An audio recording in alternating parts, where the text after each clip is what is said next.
Welcome to the second ever episode of the BP Show, brought to you by Brian Pearson. Uh, it's just me today.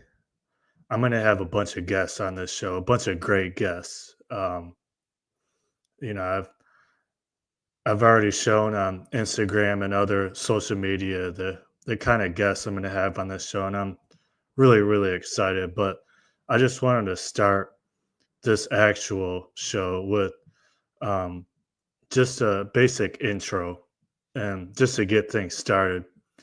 I talked a little bit about the Dallas Cowboys yesterday. Um, I just I think it's a train wreck. I think Jerry Jones he just doesn't care. Uh, you promote offensive coordinator and Brian Schottenheimer. Not saying he's a bad coach, but like mix up the playbook, man. Make a big hire. Like okay, it's good to hire from within, but this Dallas Cowboys program is just it's not working. Uh, you're paying Dak Prescott $60 million a year. He hasn't done anything in the playoffs, and then you hire Matt Eberflus from the Bears. 14-32 was his record with the Chicago Bears. Uh, got fired about I think it was week 13. He didn't even make it a full season with the Bears last year. And it's all because he didn't know how to use his timeout versus the Lions, which ultimately cost him a chance to win the game. Not saying they were going to win the game, but it cost him a chance to win the game. And I mean that's all coaching. That makes a difference, and that probably cost him his job right there. I mean, but then it was stuff on top of that. You had the number one pick in the draft because he sucked so bad, and you got Caleb Williams, who's a stud. And I honestly think the Bears are going to be tough next year, man. Ben Johnson, he's a legit coach, and he's only shown that he could be a coordinator. But man, look out for the Chicago Bears with Caleb Williams, and Ben Johnson is the best play caller I've ever seen. I've been watching football a long time. Ben Johnson's the best play caller I've ever seen, and it showed with this Lions team and how he's able to produce on offense. I mean, that first half of the 49ers game last year, NFC Championship, that was the best first half of football I've ever seen. And I mean, give credit to Dan Campbell. You have to give credit to Dan Campbell, especially because he hired the guy. But I mean, Ben Johnson's playbook is second to none. So look out for the Chicago Bears, man. Ohio State, national champions. Ryan Day, man, he needed that after what is he? He lost to Michigan.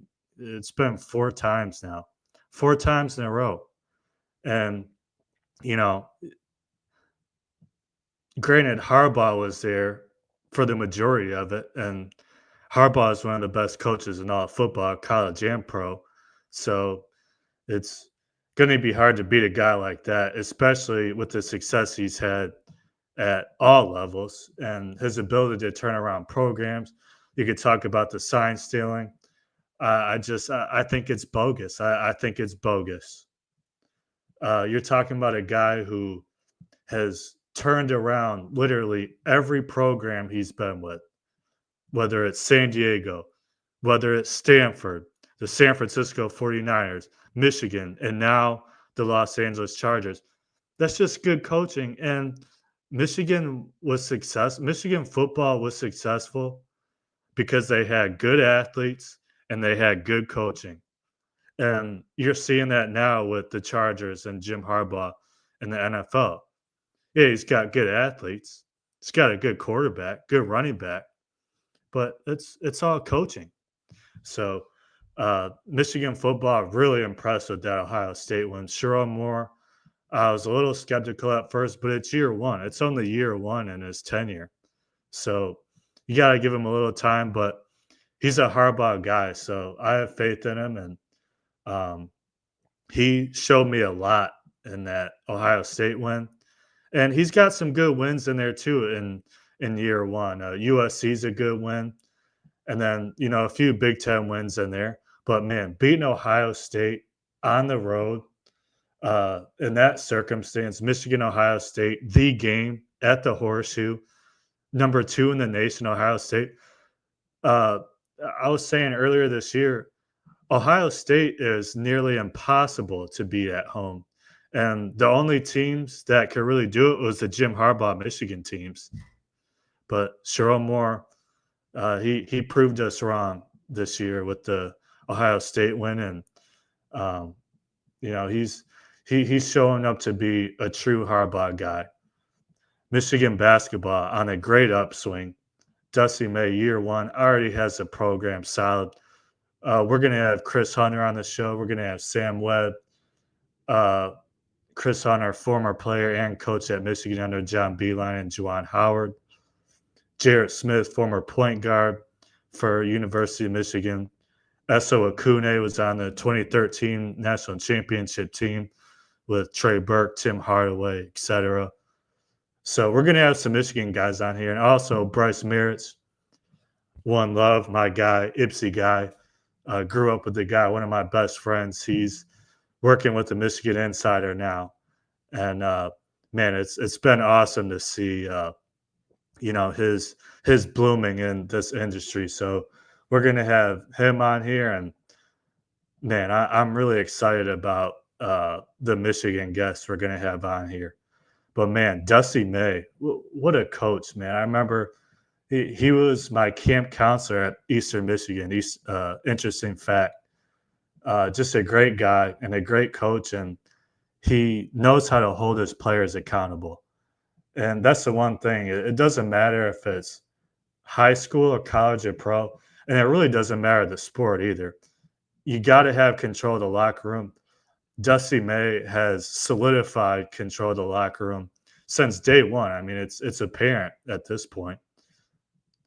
I believe it's 15-5 have been ranked already, which I mean, I didn't expect it to happen. I knew Dusty May's a good coach, but did I think he'd have this kind of success? No. Am I surprised? No. I mean, the guy's just a good coach, and he's got athletes. He got two 7-footers in Vlad Golden and Danny Wolf. Danny Wolf can bring the ball up the floor at 7 feet. That guy, Danny Wolf, might be he's playing like a top 5 draft pick. I mean, this guy can bring the ball up the floor. He can pass, ball handling. He can shoot the three. And then you got Vlad Golden, who's a great inside presence. So, I mean, the future of Michigan basketball is very bright. Detroit Tigers also on the upswing. We got AJ Hinch, Scotty Harris making great moves as a general manager. We recently made the playoffs. Nobody expected it. I think it was and I believe it was August 11th. We had a 0.2% chance to make the playoffs, and we made it. And it was just good managing, and we have athletes that want to win. We have guys that want to win. And I just think we need a little bit more star power. Riley Green is our best player right now. And he's a good player. And he's an all-star. He's a legit all-star. He made the all-star team this past year. So, and then you got Scooble, who's an ace. So it's man, it's been fun to watch this Tigers team. Detroit sports is on a real upswing, man. We got the Detroit Tigers, Detroit Red Wings. They made some changes with their coaching staff. I think Steve Yzerman, he loves Detroit. He's a solidified Detroit Red Wing. Loves the franchise, and I think he's here to stay. And he made the right move bringing up McClellan. So and he was winning right away. I think the Red Wings won, what was it, 7 in a row? So, man, it's awesome to see Detroit sports, Detroit Pistons finally doing good. And man, this, uh, like I just said, man, it's coaching. This with Michigan and with it doesn't matter if it's high school, college, or pro. You have to have good coaching. You have to have control of the locker room. You have to have respect from your players. And this is what's happening with Michigan sports, and it's what's happening with Detroit sports. The Detroit Pistons is a perfect example. Monty Williams did not give one you know what about the Detroit Pistons. Not one. I saw him after the Rockets press conference last year, and he's just, I could tell by his body language, this dude just does not care. We had to get rid of him. And I think, man, we have Cade Cunningham, Jalen Duren, Jaden Ivey, Isaiah Stewart. We have a good, young, talented roster. And you can only win 20, you can't even win 20 games. And then we get JB Bickerstaff from the Cavs. And we're in the playoffs now with pretty much the same roster. That's all coaching. So it's been awesome to see the Lions. I think the Lions will be fine. Um, made some changes with our coordinators. I think we got some good coordinators coming in. Not as good as Ben Johnson and Aaron Glenn, but it's Dan Campbell. I trust his decision making. And that Washington game, Commanders just came to play and we didn't. It's that simple. We're the better team, obviously. I mean, we're 15-2 on the year. It's going to be hard to have a better year than we did this year in the regular season, but uh, you know, with Dan Campbell, I think the sky's the limit. So, yeah, I'm really excited about this upcoming podcast and the guests that we're going to have on. We're going to have Mikey Betts from Barstool, and I'm hoping to get Frank the Tank and Matthew Piper Jenks on here as well. I was able to meet, and I know Mikey pretty well. We talked on Instagram, and I was able to meet Jenks and Frank the Tank in Houston. I did a walk with them, and the Frank's Walk segment. It was a blast, and they're just awesome guys and super fun to be around. And looking forward to getting back in touch with them. I've talked with them here and there since then, but really looking forward to reconnecting with those guys, and hopefully would love to get him on a podcast. Mikey Betts already said he's going to be on, so looking forward to that. And we got Chris Staples, professional dunker.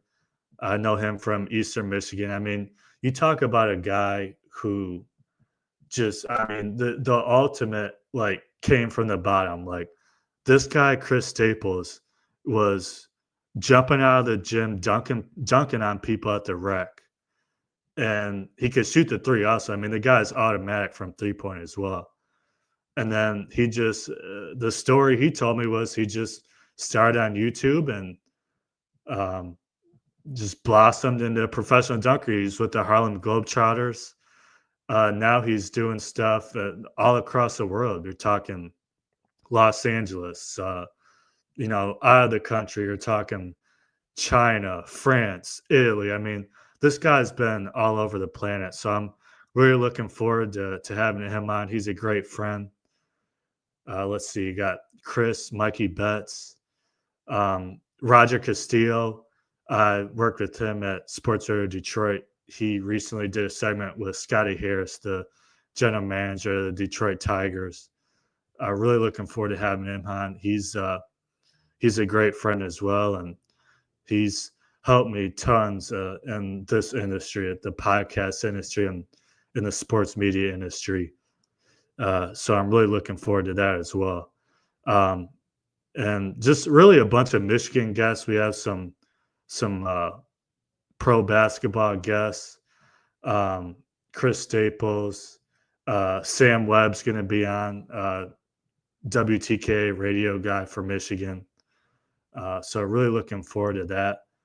And we got Rob Murphy. Almost played basketball for him at Eastern Michigan.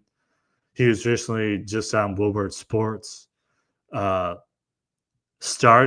he grew up in Detroit, and he has a book out. It's called Deep by Rob Murphy. I highly recommend it. I read the entire thing. It's a superb book about his life and his pathway to where he is now and coaching. And he is a former assistant GM with the Detroit Pistons. He was there with Troy Weaver. Troy Weaver and him are really good friends, and um, he was there when Dwayne Casey was the coach, and so I'm really excited about having him on. And he grew up in Detroit, started with high school basketball, was an awesome high school coach in Detroit, and then uh, to kind of put a summary on it, from there he went to Syracuse and coached for Jim Boeheim at Syracuse, and then from there he got the head coaching job at Eastern. And then he was kind of doing his own thing for a while. And then next thing you know, Troy Weaver calls him up from the Detroit Pistons and said, "Hey, I got a job for you." And I think he's just kind of doing his own thing now. I'd imagine he'd get back into coaching again. He's a great coach, and um, you know, I learned a lot. He used to let me watch his practices at Eastern Michigan. I'm really grateful to him for letting me do that, and I'm also really grateful that he's going to be on the podcast. So that would be awesome. Uh, so yeah, just a little summary, a quick little episode to start things off. Wanted to. I already have a episode up, but this is like, the official one.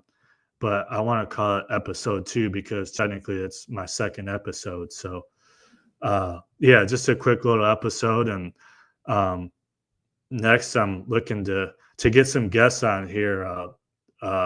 Me and Willie Creer, a former Eastern Michigan football player, we've kind of had this idea for a while, and we talked about some things. And uh, he was in camps with, I believe it was the 49ers, Cleveland Browns, and New York Giants. So um, really excited to get his input and kind of pick his brain on some football stuff and his experiences at Eastern Michigan and what it was like in those NFL camps. Because, man, if you can, like, we've talked about it before, just making it to NFL camp is hard. I mean, it's the pros, man. You think going from high school and making it to college ball is hard? Obviously the pros are even harder, but you don't really know until like you actually experience it. But I've been around sports so long, and I've been around so many great sports people my entire life. Like, I just know the competitiveness of, not only playing college ball, but then there's Division 1. Like, there's JUCO, there's D3, D2, D1.